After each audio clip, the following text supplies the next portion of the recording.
Hello Internet, and welcome to another tutorial video for Cataclysm Dark Days Ahead. In today's video we'll be talking about installing and removing vehicle parts. Now this is a pretty straightforward process, but there are some questions that pop up almost daily on the Discord, and I thought I could address some of them. Plus, I know vehicles in general are a pretty intimidating part of the game for a new player. So let's hop right into it here by examining our vehicle. You can do this by moving next to your car using the lowercase e key and then selecting your vehicle by pressing a directional key. Once you've selected the vehicle, you'll see the main vehicle screen, which contains quite a lot of information. I covered some of this in my Vehicles at a Glance guide, and we won't be covering everything in this video. Today we're going to be focused on two commands, and you can see both of these listed at the top of the screen. This would be the lowercase I key for installing parts and the lowercase o command for removing parts. Vehicles in Cataclysm are comprised of tiles, and then each tile can contain multiple vehicle parts. On the left hand side of the screen we can see an ASCII display of our vehicle tiles and whatever parts are on the currently selected tile. These are going to be pretty important as we move through the rest of the video, and I will point things out as we go. When you first open this menu, the default selected tile will be the tile where your controls and your seat are,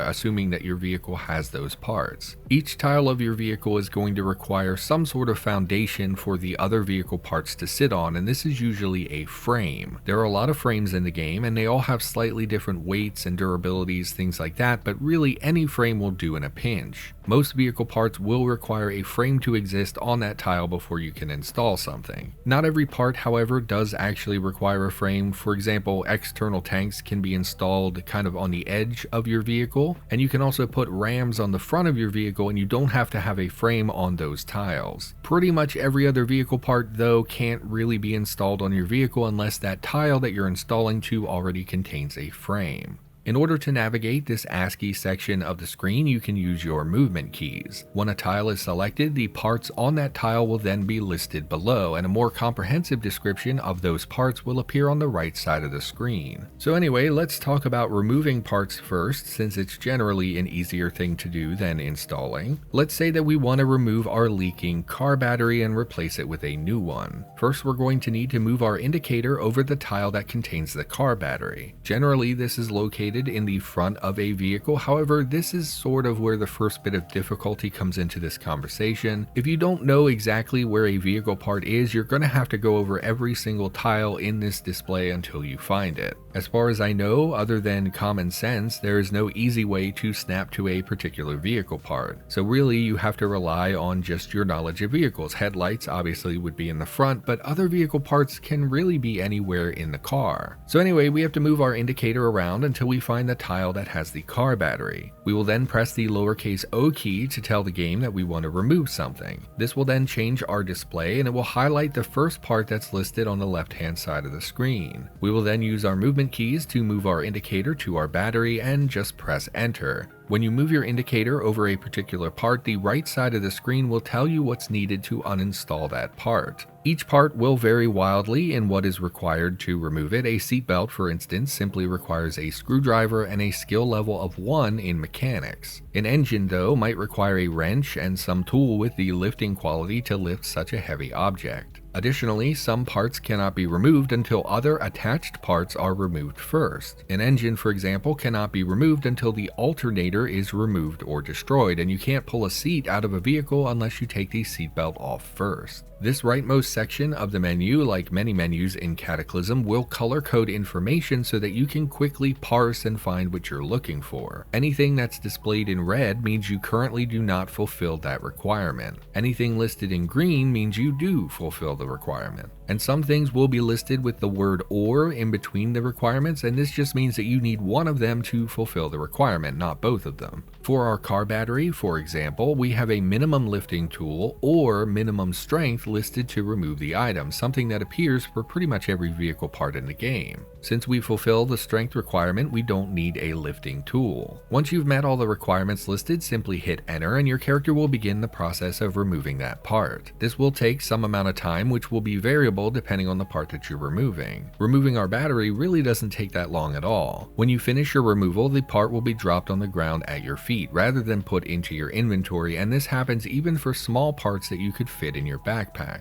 Now I do have a couple of random things here that I want to note about part removal. First of all, if you're interrupted by an enemy or you stop partway through the removal, your progress will not be saved. So removing parts that take a long time should only be done when you know the area is clear, because restarting over and over and over can be quite a pain. Another note is that some parts, once removed, might give you something that you weren't expecting. Removing a seatbelt, for instance, will give you a short rope. We don't actually have a seatbelt item, only a seatbelt vehicle part, so removing or installing it uses a short rope. And although this is a bit strange, it can also be used to your advantage. Removing seatbelts is very simple, and it's a great way to quickly gather a lot of cordage. Now let's discuss how to install new parts. Once again, we'll need to be on the main vehicle screen. Before we install a part, we're going to need to find a suitable tile for that installation. Now, as I said, at the very least, most parts require a frame to exist on the tile you want to install to. You can use your movement keys to select the tile where you want to install and hit the lowercase I key. When you do this, the center of the screen will change, displaying all vehicle parts that can be installed on that tile, even if you don't have the components required to do so. You can also search this list by pressing Tab or Shift Tab, which will change you between the categories. The name of each category is listed when that particular tab is highlighted. Additionally, if you press the / key, you can search through this list by typing something in. If a part is not displayed in this list, it cannot be installed on that particular tile. For example, we very commonly get this question on Discord. Someone will say, "Hey, I have a recharging station that I want to install, but it's not showing up in the list." If it is not in this list, it cannot be installed on whatever tile is selected. The recharging station can only be installed on top of a cargo space or a similar box type item. It requires one of these storage items in order to be installed. It cannot just be installed on top of a frame. Other items are more sensible in these requirements. For example, an alternator can only be installed on an engine, and a seatbelt can only be installed on a seat. Another common issue is that people will try to install things on top of an aisle. Aisles actually conflict with a lot of parts, and so you won't be able to install much on top of them. Most things, however, can be installed just on a frame or a tile with a frame and a quarter panel, things like that. A vehicle tank, for example, can be installed pretty much anywhere as long as there's not already a tank on that tile. The game does use a sort of layering system for many things. Large furniture items can usually only be installed one per tile. You can't put your RV's kitchen unit on top of an electric forge, for example. And the same is true for duplicates of the same type, such as engines. Even though you might have two different types of engines, only one of them can be installed on any given tile. Now, unfortunately, there's no easy way to find out what conflicts with what other than using common sense. When I want to install something and I don't know where it goes, I just move around to different tiles on a vehicle and see where they can be installed. It really is mostly just common sense. If you have any questions about any particular thing, please just come ask on the Discord. Once again, talking on the Discord is probably the fastest and easiest way to get a question answered if you get stuck like that. But anyway, that's enough of that. Once you find a suitable place to install your part, you will select the desired part in the list and check the right-hand side of the screen. This is a color-coded display of what requirements there are for that part. If they are green, then you fulfill the requirement. If they are red, then you do not. Anything listed with the word "or" between them means you need only one of those things to meet that requirement. At the top of this panel, there is also a display for how long this installation will take you. As I said before, vehicle work, as far as I know, cannot be resumed. So if you're interrupted by a zombie or some such and you stop what you're doing, you're going to have to start from the beginning. If you're going to be installing something over a long period of time, I recommend doing it in an area that has been cleared of enemies. Installing parts is pretty much that simple, although again, I have some scattershot of random information that might help you out. For example, at some point you may be interested in making a portable base. You can install beds in vehicles as a place for you to sleep. However, you will either need a blindfold or you will need to fully enclose your vehicle to keep the sun from waking you up. This means you're going to need a roof on all relevant vehicle tiles and something to block the light from coming in the side. By default, vehicles typically use quarter panels, which are tiles that let you see through them and thus they don't block light. Instead, you'll want boards or similar items that have the opaque tag, which is listed at the bottom of the screen when that part is selected.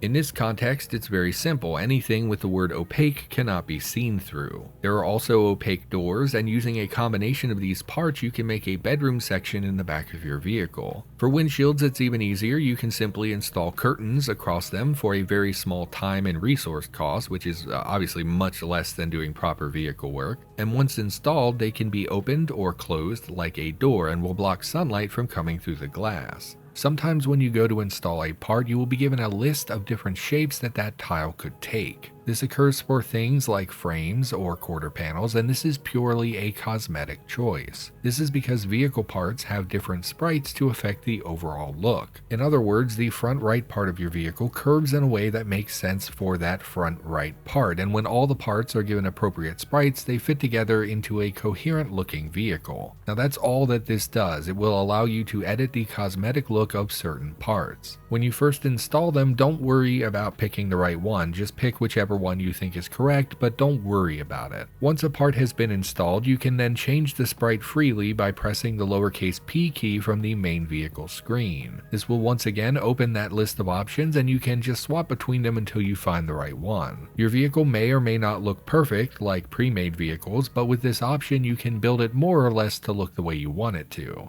Unfortunately, you cannot change the color or anything like that. These are pre-made sprites, and it's going to depend on what your currently selected tile set is. Still though, this is a pretty handy feature, and it lets you sort of jigsaw your car together into the look that you want. Making a full mobile base is an aspiration for a lot of people, and it's understandable. Older players really had no other option. We, for a long time, we had no other way of getting a lot of really valuable equipment. Pretty much everything important was attached to the vehicle system, and there were no alternatives. Nowadays, however, there is the appliance system, which allows you to use a lot of that equipment in a static base. Now, I hope to make a tutorial on that in the near future, but I did want to mention that you don't have to make a large vehicle unless you want to. There are other options now. You don't have to make a big, ridiculous deathmobile if that's not something that interests you. And if you want to start a new vehicle completely from scratch rather than working off of an existing one, you cannot do that from the vehicle screen. Instead, you will use the construction menu, which is the asterisk key on your keyboard. All you have to do is select the option that says Start Vehicle Construction. This will start a brand new vehicle provided that you have a frame of some sort, and once it's built, then you can use the vehicle menu to install parts as we discussed above. If you're trying to make a vehicle from nothing and you're not really sure what all you need for it to run properly, you can check my Vehicles at a Glance guide. In it, I did explain some of the most important parts on a vehicle that every vehicle needs in order to run properly. And as I look at my script here, I was going to talk about like 6 or 7 other really specific niche things, but honestly, I don't think it's worth doing that in this video. This was really supposed to be about installing and removing parts, which I think I've already explained, and I don't want to ramble for another 10 minutes about shock absorbers and tile durability. That's not really the point of this episode. Anyway, hopefully that answers some basic questions regarding installing and removing parts. Thank you for watching. As always, I hope you enjoyed the video. I, of course, will be back at some point in the near future, assuming I can muster the attention span to make another tutorial. Thanks for being here, and I'll see you next time.